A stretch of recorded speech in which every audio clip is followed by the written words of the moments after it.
cikgu janganlah pulang gitu, saya sayang cikgu gitu. Terus kita cikgunya ganti-ganti terus, kita gak suka katanya gitu. Jadi kayak apa ya, di hati itu masih melekat. Oh ternyata mereka.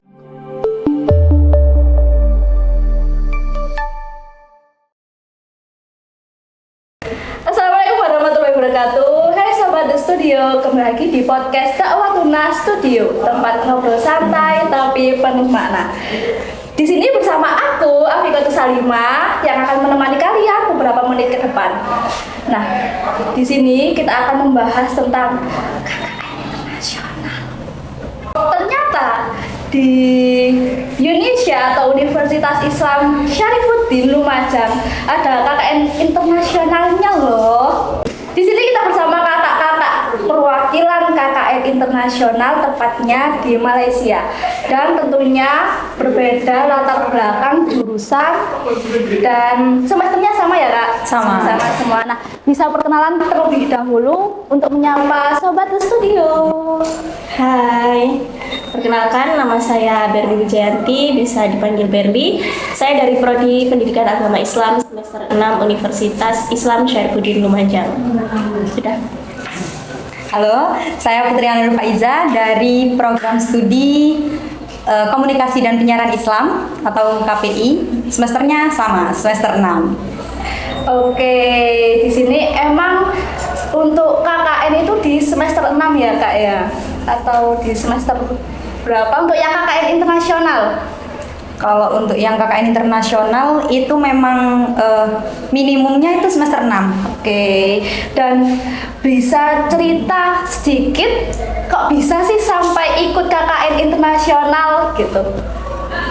Ke Mbak Berli terlebih dahulu. Oke. Awalnya itu kan saya dapat kabar dari Kaprodi PAI. Tarbiyah. Oh, Tarbiyah. Oke. Dari itu beliau bilang katanya ada KKN internasional ke Malaysia gitu. Wah, kayaknya seru sekali tuh KKN di luar negeri kan. Iya. Terus itu udah ada rencana, aku mau pengen ikut gitu. Saya kira itu cuman kabar burung ya kak. Iya. Terus ternyata rilis di webnya kampus itu bahwa memang ada KKN internasional. Jadi saya mengajukan diri ke LPM. Untuk Kak Putri sendiri? Kalau untuk saya sendiri itu memang ya sama, awalnya cuma kabar burung di kelas, dosen sempat membahas mau ada KKN internasional gitu kan. Cuma memang belum ada kabar pastinya, sampai akhirnya ya rilis itu sudah ada pengumuman pastinya dari websitenya kampus gitu kan. Sebenarnya ada beberapa negara. Itu juga kita sempat ngobrol. Iya. Ya, sempat ngobrol juga pengen loh gitu. Mau negara mana gitu kan biasa ya. Ada pilihan negaranya juga. Ada pilihan negaranya. Yang di website itu itu ada juga ya. Ada Brunei, ada Thailand, Singapura, Malaysia sama Mesir. Iya. Ya, sama Mesir. Cuma memang ternyata pas yang awal kita kan memang masih perdana, itu ternyata masih ada yang di Malaysia aja gitu. Terus akhirnya ya coba itu mengajukan diri itu juga. Nah, untuk mengajukan diri itu ada syarat-syarat tertentu atau gimana? Syarat-syarat untuk mengajukan diri ikut KKN dari Mbak Putri. Oh, oke.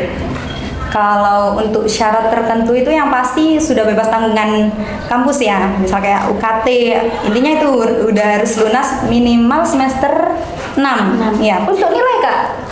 Untuk nilai itu juga udah harus keluar semua. Jadi nanti dicek, barangkali ada nilai yang belum keluar ya segera dikonfirmasi sama dosen pengampu gitu. Jadi Mbak Berli? sama persyaratan. Nah, ini di KKN internasional tepatnya di Malaysia itu di kota yang sama apa berbeda-beda dari Mbak Berli? Itu kan sebelum pemberangkatan kita sudah dipetakan menjadi 4 kelompok awalnya itu kak. Terus ketika sampai di Sentul, nama daerahnya Sentul itu kita dipisah lagi menjadi 6 tempat ya. Iya, 6 tempat. 6 tempat itu. Jadi saya sama Putri itu beda. Satu kelompok itu ada berapa mahasiswa? Berbeda-beda. Beda. Berbeda-beda. 2. Satu tempat? Iya, 2 mahasiswa. 2 mahasiswa saja. Iya. Nah itu kita kayak bisa KKN 2 orang Iya, gitu. bisa.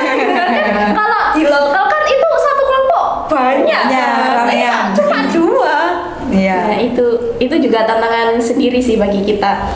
Soalnya kalau di Putri mungkin 2 saja ya. Kalau di saya tuh memang awalnya saya kan sama anak PAI juga. Nah, kebetulan sebelum berangkat itu kan dipetakan bukan sama anak itu, ternyata masih ada perubahan lagi setelah sampai di lokasi awal kita di Sentul tadi, dijelaskan sama Berli.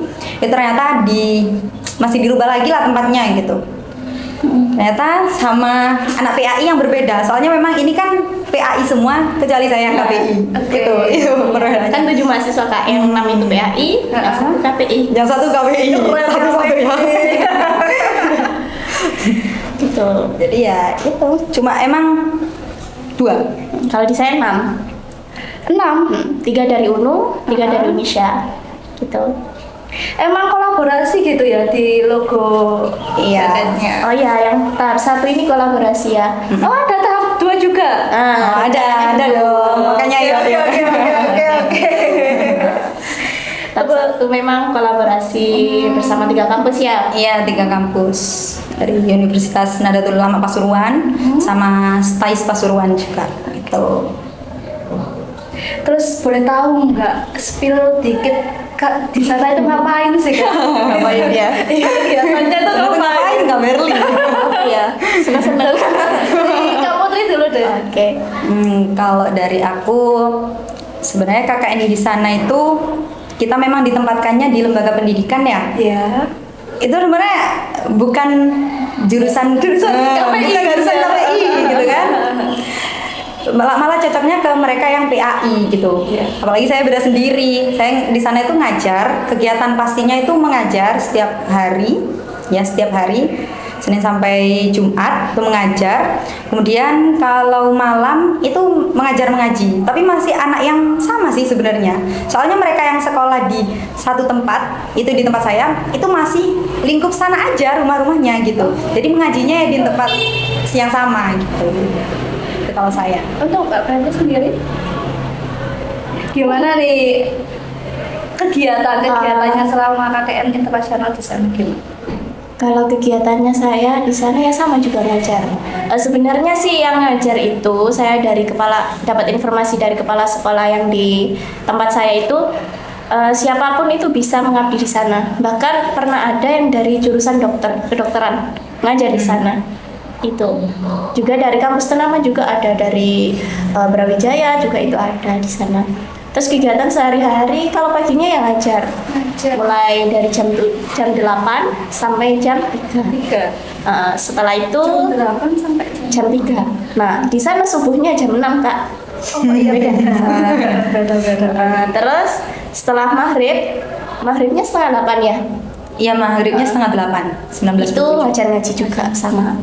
Berarti lebih lama ya Kak ya? Gitu, apa mengajarnya? Soalnya kalau saya tuh mulai jam 9 sampai jam setengah 1 aja. Oh. Habis itu istirahat sampai setelah maghrib, itu baru kegiatan lagi sampai setelah isya gitu. Itu untuk lembaganya itu apa kayak SD, Sekolah TK dasar. gitu? Iya. Tapinya tepatnya sekolah dasar di sana. Kalau di saya itu ada PAUD, ada sekolah dasar juga. Nah, untuk perbedaan KKN internasional dan KKN lokal gitu, biar sobat sebenarnya tertarik gitu untuk KKN internasional. Iya. Sopo?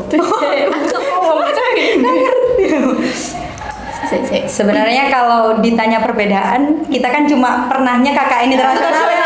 Jadi ya, kalau sepenglihatannya saya dari KKN yang lalu, itu bedanya yang tampak mata itu kita ditempatkannya itu cuma 2 orang aja gitu kan, 2 orang tiap tempat itu 2 maksimal berapa? 4, 5 gitu ya. Segitu. Kalau KKN lokal, KKN yang sinian kan itu biasanya ramean gitu. Terus apa ya lagi ya yang bedanya? Itu Pulang bawa proker masing-masing dari pulang bawa tugas masing-masing dari kita itu harus udah siap tugas masing-masing, bukan satu kelompok itu, iya individu. Gitu. Terus juga kalau KKN lokal kan lebih ke masyarakat ya. Iya. Nah, kalau internasional ini lebih ke apa ya, tertutup gitu kalau di saya. Dan ada tempat lain juga yang bermasyarakat. Kalau di saya kan apartemen Kak. Jadi pulang ngajar udah wes. Bisa nggak Iya, kelihatan sama nggak ada sapa tetangga, nggak ada ya? Sepi sudah. Sepi. Terus ini sih lebih singkat. Waktunya lebih singkat. Kita cuma 28 hari. Sama kalau KKN internasional itu sudah kita include sama BPL. Nah, itu enaknya. Iya. Nggak usah BPL, KKN soalnya. Udah sekalian. kan jauh dari keluarga, terus kebiasaan kita setiap harinya. Nah, tantangan terbesar selama KKN internasional itu apa kira-kira? Dari Mbak Verly dulu. Oke. Untuk tantangan terbesarnya sih apa ya, nggak terlalu besar banget. Kecil. Iya. Soalnya kita juga bisa komunikasi dengan keluarga juga. Terus apa ya, interaksi sama anak-anak itu kan yang bahasanya ya Melayu kan hampir sama dengan bahasa kita. Jadi kita tidak terlalu kesulitan dan apa ya, biasa-biasa aja. Sama aja Santai gitu. Mungkin cuma apa ya, adaptasi cuaca kali ya. Oh, beda. Itu bukan beda sih, cuma di sana emang waktu kita di sana itu lebih panas saja gitu. Di sini dingin nggak? Dingin. Iya, pas pulang dingin. Pas pulang langsung sakit. Iya. Kepo untuk budgetnya perjalanan ke KKN internasional. Jadi Kak Putri pasti beda kan ya? Beda kota, gitu, beda oke. budget. Ini mulai keberangkatan nih, Iya. atau gimana? Kalau untuk keberangkatan ya masih sama ya, masih normal. Kita ada tiket pesawat itu sendiri ya 3 juta. 3 juta Sama ya, bagasi. 3 juta. Sama bagasi juga itu udah include PP kan. Terus kita ada akomodasi, segala perlengkapan lah. Kita ke Pasuruannya, Pasuruan ke Juanda, balik lagi ke sininya. Itu udah masuk di biaya awal juga, itu 1.500.000. Terus habis itu apa ya Kak? Ada lagi, paspor ya. Pasti paspor yang belum bikin ya bikin gitu. Soalnya di antara kita ada yang sudah punya gitu. Jadi kita bikin kemarin kena berapa? 650 ya. 650. Itu aja sih yang sama. Mungkin setelahnya ya beda. Tuh. Mbak Verly di sananya habis berapa kira-kira? Kalau saya sih, tempat saya kan jauh dari KL. Kan di sana kan ibu kotanya Kuala Lumpur ya. Iya, Pak. Nah, saya itu dari KL sekitar 1,5 jam. Oh, jauh ya. Kalau naik Grab itu 85 ringgitan. Uang rupiah? Kalau rupiah sekitar 340. Itu rumah saya. Jadi untuk Grab itu yang paling mahal sih menurut saya. Jadi untuk mengantisipasi hal tersebut kita naik kereta. Oh, nggak keluar. Naik kereta. Di sana lebih murah. Lebih murah. Iya sih. Apa sih? Nek nggak mau keluar duit ya Menang. Diam di.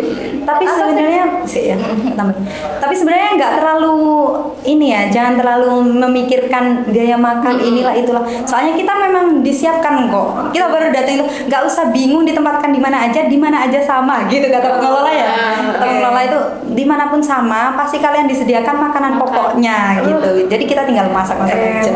itu memang dari KBRI ya nih. Iya. Dari KBRI disediakan makan.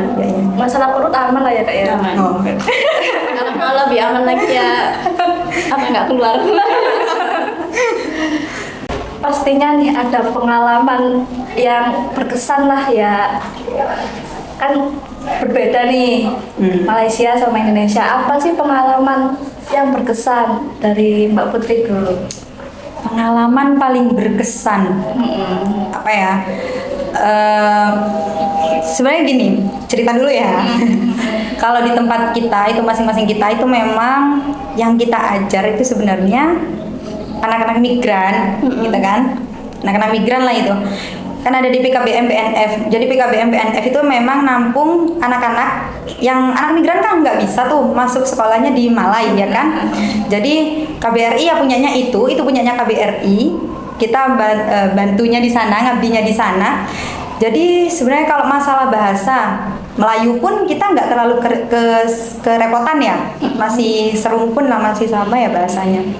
Apa ya, lebih ke yang paling berkesan itu gini, kalau anak-anak di sana itu memang kan orang tua ya dua-duanya itu memang kebanyakan kerja ya kan, orang ngerantau pasti kerja ya kan. Jadi anak itu memang jarang lah ya sama orang tua, maksudnya bukan jarang, mereka ke sekolah, orang tua kerja, mereka ke sekolah gitu. Jadi mungkin ya ketemunya cuma beberapa jam, habis itu ya tinggal lagi gitu kan, ganti hari gitu kan. Jadi mungkin mereka itu lebih apa ya, lebih manja gitu, anak-anaknya lebih manja. Kadang kayak kita duduk gitu, tiba-tiba duduk nih di sini di paha gitu, duduk gitu aja, kayak ya gitu ya, ada yang merhatiin gitu. Kayak mereka ya gitu deh, Seneng beda ya, lebih deket seneng. lah gitu sama anak-anak itu kalau dari saya. Dari Mbak Berli sendiri yang berkesan? Kalau menurut saya yang paling berkesan itu ketika kita mau pulang. Anak-anak di situ merasa dekat sama kita, dan bahkan ada yang bilang gini, di tempat saya itu panggil cikgu. Cikgu. Ya kayak Upin-Ipin itu. Cikgu, janganlah pulang gitu. Saya sayang cikgu gitu. Terus kita cikgunya ganti-ganti terus, kita gak suka katanya gitu. Jadi kayak apa ya, di hati itu masih melekat. Oh, ternyata mereka butuh perhatian yang lebih. Mau nambahin? Sedih. Kalau tadi Berli itu bahas momen akhir ya berarti ya. Momen akhirnya. Itu ya sempat ada yang berkesan juga, tapi itu langsung ucapan dari pengelolanya kita yang di tempat di tempat saya. Itu sempat bilang gini, kalian keren loh, cuma 1 bulan, intinya ya, keren cuma 1 bulan padahal di sini, tapi udah udah bisa bikin mereka nangis gitu kan. Berarti mereka ngerasa deket sama kita, deket gitu. Itu kata pengelola. Nah ini kan ada tahap 2 nih. Tips dari kakak-kakak untuk yang mau daftar tahap 2 KKN internasional. Ya, tipsnya. Kalau dari saya sih tipsnya mental itu aja, kuatkan mental. Dibanting sana sini tuh nih, harus kuat mentalnya. Bener. Dari Berli ya. Apa ya tipsnya? Ya gini, tipsnya buat yang mau ikut tahap 2, yakin aja kalian bisa, apalagi masalah biaya, nanti pasti ada aja jalannya gitu. Oh iya, sempat dapat salam dari yang rencananya mau di tempat yang tahap 2 itu, untuk yang kalian tahap 2 siapkan programnya yang bagus. Soalnya saya sempat dipindah ke situ Kak, 10 hari di Klang. Terus ada tempatnya ini namanya Ibu Mimin. Beliau itu ketua Muslimat NU se-Malaysia. Saya ditempatkan di sana. Terus dipindah setelah 2 hari dari KBRI dipindah lagi ke Klang. Jadi 3 kali pindah. Itu yang saya bilang, kuatkan mental itu aja. Selebihnya oke-oke aja ya. Air matanya internasional. Gak ada yang musik. Oke, kita masuk pertanyaan terakhir nih. Seberapa penting sih pengalaman KKN internasional? Saya dulu ya. Iya, dulu. Penting banget sih, pengalaman internasional ini penting. Soalnya antara budaya, kebiasaan kita antara Indonesia dan Malaysia itu beda. Dari segi waktu saja, kalau di tempat saya itu mereka sangat disiplin. Ketika gurunya terlambat, mereka yang protes sama kita. Kalau di sini kan muridnya datang, gurunya yang lambat. Nah, itu juga Senang kalau terlambat kan gurunya. itu juga yang jadi pelajaran bagi kita, introspeksi yang baik dari negara tetangga kita ambil untuk diterapkan di sini, gitu Pak. Oh ini sih kalau saya ya. Kalau saya ini pas awal ya hari-hari awal ya di sana Itu yang bikin kagumnya apa? Mereka kan ada sholat jamaah tuh. Kalau pagi duha, kalau malam kan berarti pas ngaji maghrib sama isya ya. Kalau lagi imamnya, suami pengelolanya itu nggak ada, Pak Agil namanya itu nggak ada. Biasanya anak-anak yang jadi imamnya gitu. Mereka rebutan loh. Kalau di sini kan nunggu ditunjuk. Iya, ditunjuk. Bisa rebutan. Sampai kalau di tempat saya tuh memang dipanggilnya ibu ya. Indonesia banget, ibu. Pas sholat duha itu pernah, siapa yang jadi imam? Saya cobalah tanya gitu. Saya bisa bu, saya juga bisa. Jadi mereka rebutan antusias ya. Iya, masih bukan seusia, setingkat kelas 3, 4, ada yang 2 juga. Gitu loh. Jadi salut lah. Penting banget ya. Iya. Bagus sih. Kayak beda gitu sama di sini. Beda. Bukan membandingkan Iya, iya. setidaknya yang baik dari negara tetangga kita terapkan di Toh mereka nanti pulangnya ya ke Indonesia lagi gitu kan. Cuma mereka sekarang sementara belajarnya di Malai. Nah, itulah pengalaman yang sangat berkesan dari Kakak Berli dan Kak Putri.